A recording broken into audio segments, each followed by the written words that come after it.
What's up? I got a question. What is your question? You know, a lot of us are getting into what they would call marriage age, uh, or that time in our lives where we're thinking about marriage. Why did you decide to get married? I wanted a family. I know I could produce more than what I had for myself. I was tired of girlfriends and not building nothing. I wanted to build something, and the only way I could do that is get me one woman that I thought would work with me, pull the wagon with me, and I could build something. And that's true. It's not an easy task. And it's not a hard task either.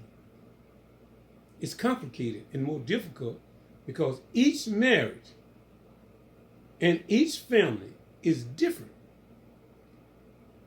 We got people jumping up here on TV and radio with 5 or 6 divorces advising people. What kind of craziness is that? What more madness than that is people are listening to these people. Go find you some people who've been married over 30 years and have a conversation. Start you an encounter group. Like I did before I got married. I had mine in college. We had encounter groups and we talked about what happens in our family marriage, what happened in our family, what happened in other marriages. It's called marriage and counseling. We had that, and we had study groups, and we went into details, personal stuff with each other. Most of us who went to those classes that I still know, some of them have passed away, but they passed away with one mate. Because they knew it wasn't cookies and cream. They knew when hard times came, they was only building a future for the good times.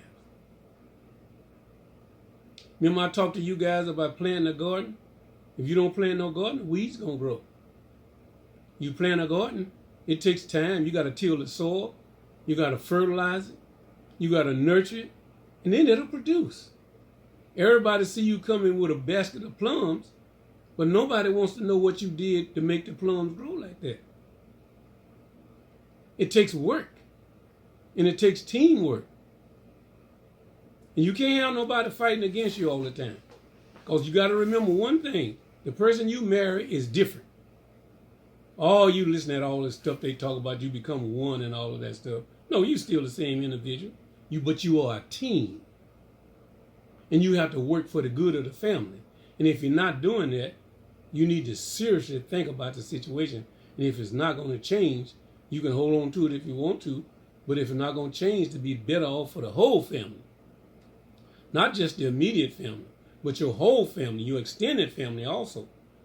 Because that's where the power is.